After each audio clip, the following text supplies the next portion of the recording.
Hi, I'm Chandler Garcia. As a PICU nurse and global health advocate, I've cared for women and children all over the world, from Costa Rica to Egypt to Kenya and beyond. And no matter where I go or how tough the conditions get, I always wear my FIGS. These scrubs are lightweight, breathable, and super soft, perfect for long shifts in any environment. They've got pockets in all the right places, the fit is flexible, and they're durable through every admission, surgery, and post-op. But it's not just about the scrubs. Another big part of what I love about FIGS is when they say they're committed to supporting healthcare workers all over the world, they mean it. I recently joined them on an impact trip to India where I worked in triage, caring for babies in a mobile clinic. My FIGS aren't just what I wear. They're part of the impact I want to make. Wherever my work takes me, FIGS helps me show up ready to make a difference while looking and feeling my best. Get 15% off your first order at wearfigs.com with code FIGSRX. That's wearfigs.com, code FIGSRX.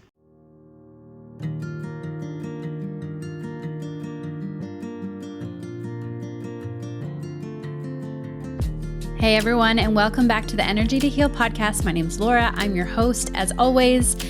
Today we're talking about all things Splankna, as we always do. I'm a master's certified Splankna practitioner, a registered nurse, and the entire point of this podcast is to come alongside people who are struggling, stuck, or people who work with people who are struggling and stuck, and they're looking for that breakthrough.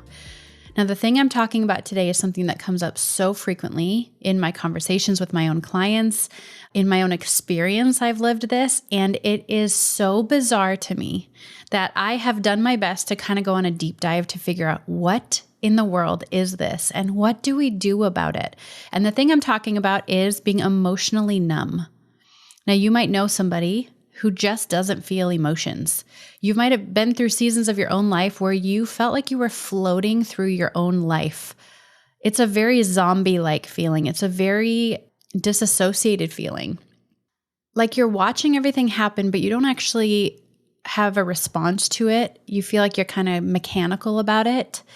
And to me, it is a very unnerving feeling. The word stuck is the best word I know how to use for being in that experience. Some of you listening don't ever feel sad. You don't ever feel happy. You don't feel angry. You don't even feel close to God. You don't feel close to the people around you. You mostly just feel nothing. And you've probably told yourself, like, I'm just tired. I'm busy. This is just who I am. This is my personality. I want to challenge that a little bit today. The other thing I want to challenge is I've had seasons of life where I have felt emotionally numb, but I thought I was peaceful. I didn't know I was numb. I thought I was just fine. I'm okay. Yeah, lots of hard stuff's going on right now, but I'm fine. I had no idea that I was just checked out. So that's the other crazy thing about this experience is when you're in it, you don't even know you're in it. This is really important to talk about as a Splankna practitioner because when I have people come sit in front of me to do some work on themselves, to heal from some things, I'm going to sit and I'm going to ask them to feel an emotion for 10 seconds. I'm going to say, hey, in your session, the emotion of abandoned is coming up. And I want you to sit for 10 seconds. Imagine yourself being the age that came up in your session. Maybe it's 10 years old. And I want you to imagine that 10-year-old feeling abandoned, and I want you to feel abandoned in your body as best as you can. And for somebody who has years of checking out and being numb in their own life, choosing an emotion and willingly feeling it is extremely difficult. So what do we do about that? And then separately from this episode, next week I'm going to release a separate episode that's all about an exercise that you can play, hopefully on repeat. And maybe if you're just beginning this journey of starting to feel emotions again, giving yourself permission to feel them, my hope is that you can just hit play on next week's episode over and over and over again until emotions start to feel familiar to your body again. So stay tuned for that. This week we're talking about the teaching of it, what is happening, wrapping our brains around it. And then next week we're going to actually experience it together. We're going to experience giving your body permission to feel something. If you're listening and any of this relates, I want you to know that numbness I'm talking about is incredibly common. You're not broken. You're not weird. There are many high-functioning people, even high-functioning Christians out there that are emotionally shut down and doing amazing things in the workplace and in their ministries, and they don't even know that they're shut down. Numbness is not a personality trait. It's not maturity. It's not mature to never have emotions. And it's definitely not peace. And you know what? I think the biggest thing about it is it makes connecting with other humans and Jesus extremely difficult, because we were created to feel emotions, and emotions are the highway to human connection. So if we don't have emotions, we are going to feel like robots with each other, and that is no way to live. That is not a deep and fulfilling relationship, and I want that for you so bad, and I know that Jesus can redeem that in you. And I know, and we're going to get into it, the numbness you're feeling or have felt in the past is often due to a very real reason. So if you're numb, I want you to know there is a real reason, and that is your invitation from me and from the Lord today to dig into the reason, to the root issue, and know that you can come alive again. So we're going to talk about why it happens. We're going to talk about why you can't think or pray your way out of it. It's not a thing you can muscle through, and what actually brings us back to being able to feel again. So when I'm talking about emotional numbness, I want you to remove the spiritual piece from this. And what I mean by that is there is no shame. There is no, man, you just don't know Jesus well enough if you can't feel emotions. There is no judgment like that. Actually, placing judgment on yourself like that is going to make the situation harder to escape. Emotional numbness is a nervous system state. It's not a mindset problem. It's not a skills problem. Your nervous system was invented by Jesus. It has a very distinct function. It's what puts you into fight or flight or rest and digest. And when your system, the part of your body that God invented, when it decides that you are not safe or you've been unsafe for too long, it simply shuts down. And I think God designed that nervous system to shut down as a protection mechanism. I could be wrong on that, but that's my feeling, is like maybe in temporary states of stress, we can go into practical mode. We can go into task mode to survive, but we were never created or meant to live there for years or decades. This is what happens when your system decides that feelings are not safe. So if you are in a state of overwhelm for too long, it's not safe for your physical body, your mental health. And so something's got to give. We got to take the emotions off the table, right? And if God designed our nervous system and he designed it to move between states like fight or flight, rest and digest, what the problem comes when we don't move in and out of those different states, when we just stay in fight or flight. When your stress is too much for too long, your system cannot stay anxious forever. It can't. It has to hit the brakes. That brake is shut down. That's the emotional numbness that I'm talking about. It has nothing to do with weakness. It has everything to do with your body's ability and attempt at surviving life. I need you to know this isn't your body failing you. This is actually your body doing something very wise because it's trying to protect you. But if you've been on these podcasts for any amount of time, you know that that thing that our body, our brain does to try to protect us often becomes the prison we get stuck in down the road. Like in the moment, truly, it protects us. Like fear. Fear is a great thing. If there's a bear in front of you, you need that fear system to kick you into gear so you can run away and save your life. But you get stuck in fear, you partner with fear. Well, now you're in anxiety. Now you're shut down. Now you're not living in a whole different way. So what protects us in trauma, in a moment, is meant to be in a moment. It's not meant to be partnered with for the rest of our life. So let's talk about what numbness can look like, because it's not just not feeling things. It's other symptoms too. It could look like, honestly, I'm going to read these and it kind of sounds like depression. It can look like low motivation. You just cannot get the gumption to do your checklist, to do the things that are required of you in a day. It can look like brain fog. Something happens and you have just a very minimal emotional reaction to it. You can feel very disconnected in your marriage or any relationship for that matter. Your worship life, like you're sitting before the throne of God, you're worshiping Him and you got nothing. It's been weeks, months, or years since you have felt tears or joy in your heart or gratefulness for who He is. It's just flat. That excitement in life, like looking forward to the future, excitement about what God has for you is just not there. Intimacy and connection with other humans feels mechanical. And it's this constant state of feeling like, I'm fine. But you're never good. You're never great. So numbness is what happens when your body chooses function over feeling. I have to survive. I have to function. I have to do the next right thing. So how do we get there? What put you in this state? Or if you're a practitioner or you're someone who loves somebody who is shut down, I want you to think about what got them there.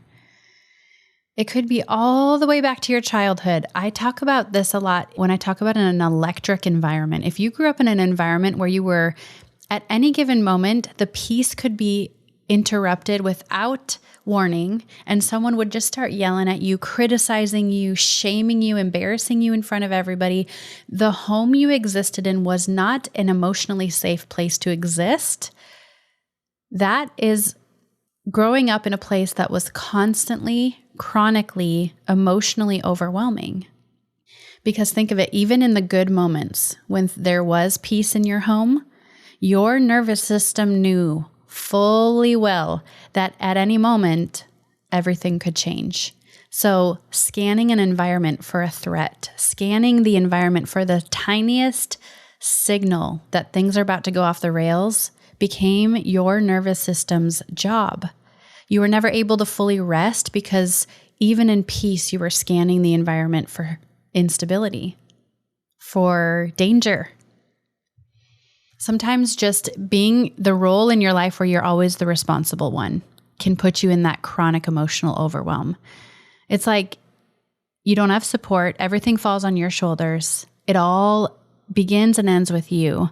Carrying that, the weight of that, can force you into this place of having to turn your emotions off because I have 1,000,001 things that I need to get done, and I don't have time to process all the emotion that comes with that. I just have to keep moving.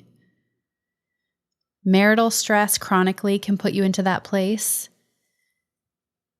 Years of anxiety, if you're just chronically anxious, chronically worried, it's the same as kind of growing up in that environment of scanning your environment for danger. Your body can't exist in fight or flight for years on end. Another thing that gets in the way of this is this idea of suppressing your emotions. So I talk about this all the time. There's only two things that humans can do with an emotion. We can feel it, process it, journal it, pray it, talk it through with a friend, which sometimes is super annoying because it takes time to do all those things. And we often feel like we don't have time to do that. But I'm telling you, we don't have time not to, because those emotions, we can try to shove them, ignore them, but they're going to come out sideways. They're going to come out some way. We got to learn how to process them. If we shove them, we usually use words like this.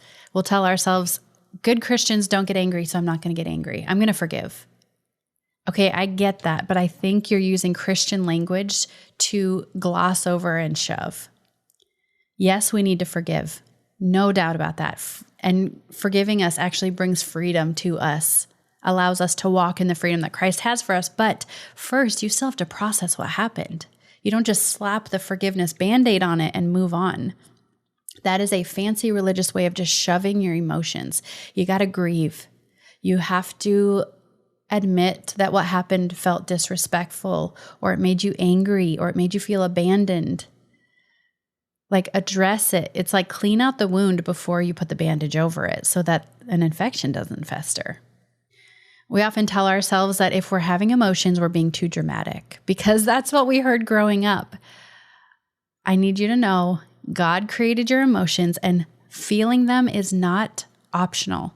Processing emotion, it just can't be optional because we can shove, but only for a while. Eventually, we run out of room to shove all those things, all this pain, experiences, frustration, and it will come out of us in sickness, negative behavior, anxiety, anger, broken relationships. We can't shove forever. Another way I hear it is telling ourselves that other people have it worse than we do. So we don't really deserve to have big feelings about this because other people had it worse. Other people have it worse. So I can just kind of suck it up and move on. I'll count my blessings. Again, sounds great, but it might just be a religious way to shove your emotions and not feel bad about it. Your suppressed emotions are not disappearing, even if it feels like they are. They might be stored, but I need you to know they will come out in a different way. So much of what we do in Splankna, in our sessions, and on this podcast is equipping you to just feel your feelings, live with life, process the hard, face the hard, talk about it instead of running away from it and wishing it will just go away.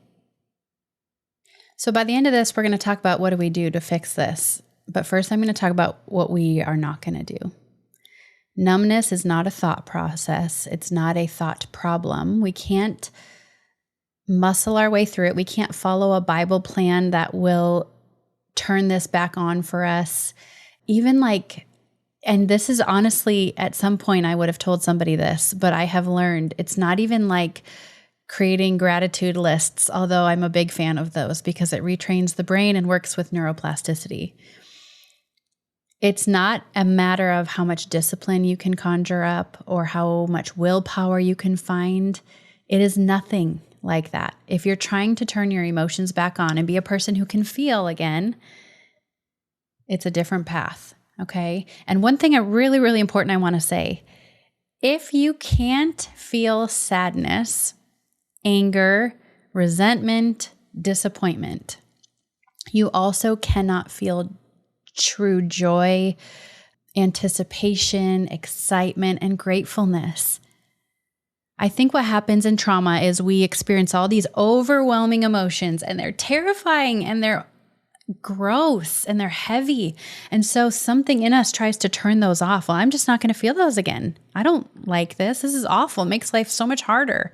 I'm not going to feel those hard emotions anymore. And what we don't realize is the spigot for emotions is just one on and off switch. It's not like a hot and cold, two different switches. If we choose to shut down our negative emotions, we are also unknowingly turning off our positive emotions, and the light and the joy and the color of life kind of just disappears. And you start walking around like a robot, this person who just doesn't feel things. And you were created to feel things. This numbness that I'm talking about, it lives in the midbrain. It lives in our nervous system. It exists in a real place inside of us. I am not an expert on the nervous system. This is just high-level, overarching research that I've done on this, but it is so fascinating to me because this part of our body does not care about reasoning. It doesn't care about something you can read in a book. It will not be affected by it. It doesn't work in that language at all. So we can't force, we can't shame ourselves into something. We can't over-spiritualize it. Numbness doesn't lift when you try harder, but it can lift when your body starts to feel safe enough to feel. If you remember in the beginning, we talked about the reason this whole emotion shut off in the first place is because you were overwhelmed, you were unsafe, you were burnt out. So the move is to bring ourself and our body back into safety. Splankna is somatic work. Somatic means body. We believe and understand that emotions are not just stored in our brain. Emotions are stored in our body. And if you think of it, like when you get nervous, you get a pit in your stomach. When you get embarrassed, your cheeks turn red. Our body responds to emotions, no question. So we have to address and include our body when we're trying to process emotion and feel emotion. So we're trying to create safety. Maybe you were not safe as a kid. Maybe that was true. Your house truly wasn't safe. It was terrifying. Or it was just tense.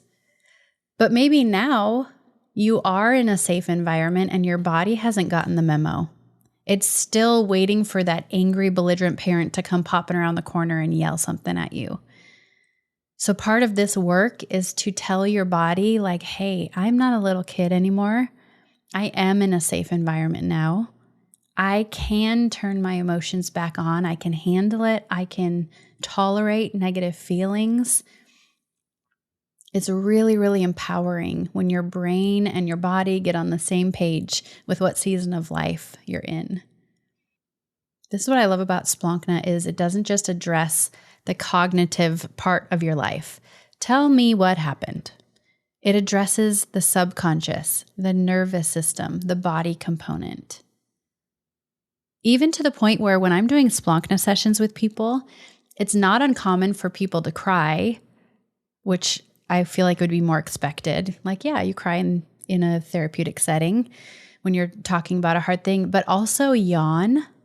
Yawning is a release. The body like signaling it's letting go of something. It's shifting into that rest and digest state of your nervous system instead of fight or flight. Sometimes people will describe they just feel warm, or they take a deep breath. And they do this without thinking.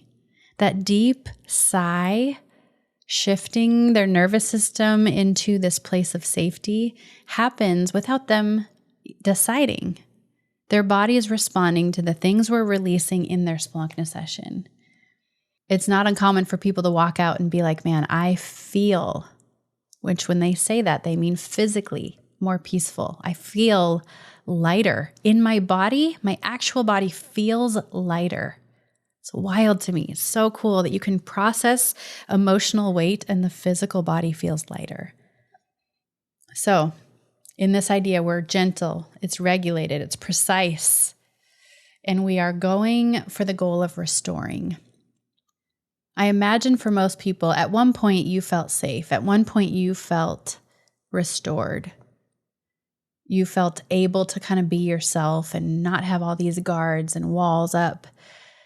So when I think of doing this work of bringing emotions back online, I think of it as a returning to who you originally were before the trauma, before the fear, before the overwhelm. Just returning to your original design, as opposed to like you need to go out and find a version of you that's out there somewhere. No, it's already who you are, already who you were before the heaviness got piled up on top of you. So I'm going to end this episode with some reflection questions. If you want to get a notebook out, sit with the Lord, and just think. See if you can bring some understanding to your experience in being kind of numb. When did I start feeling less? When is it that I remember that my emotions kind of went offline? I shut down. Go through the years. Was there a time? Was there a before and after?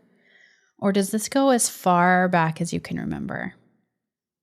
Second question you can ask yourself, ask the Holy Spirit, what emotions were not allowed or not safe for me growing up? In some homes, if you got angry, you were punished.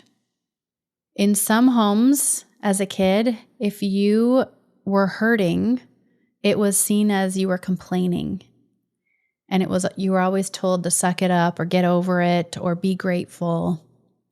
In some homes, if you were sad, like just sad, the simplest of human emotions, you were told to tough it up, to think about how hard other people have it.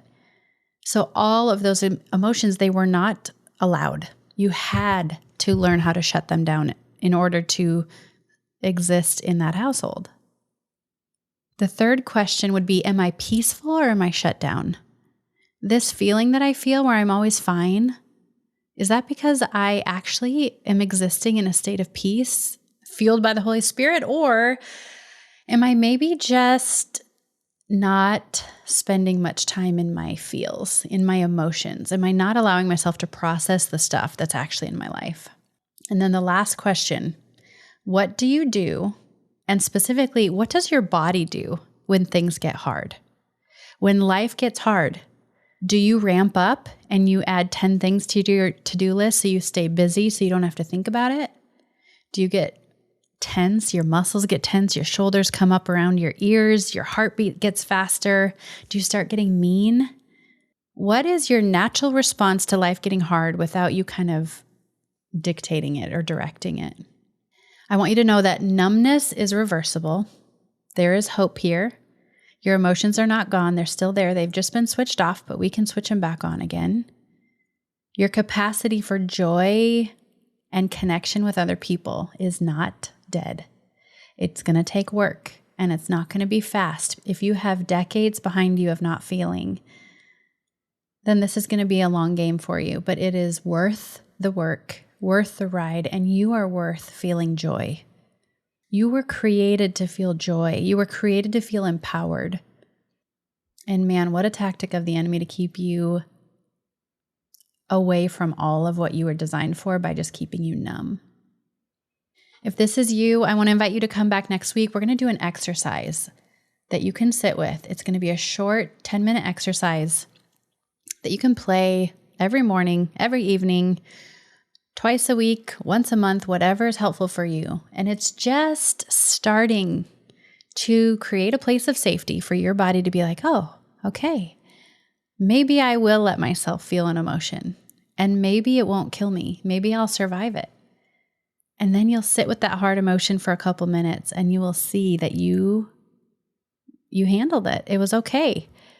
And that couple minutes might turn into 5 minutes, which might turn into 15 minutes. And the more you practice it, the more you allow yourself to feel emotions, we're slowly turning that spigot back on so you can experience, yes, the hard of life, which we can trust into God's hands. We don't have to be scared of it. He promises He's going to be with us when we feel devastated, grief, angry. We can trust Him and give Him all those emotions. And we're going to be able to show up for all the good, all the amazing, joy-filled, true peace-filled moments of life as well. Thank you guys for being here, and we'll see you next week.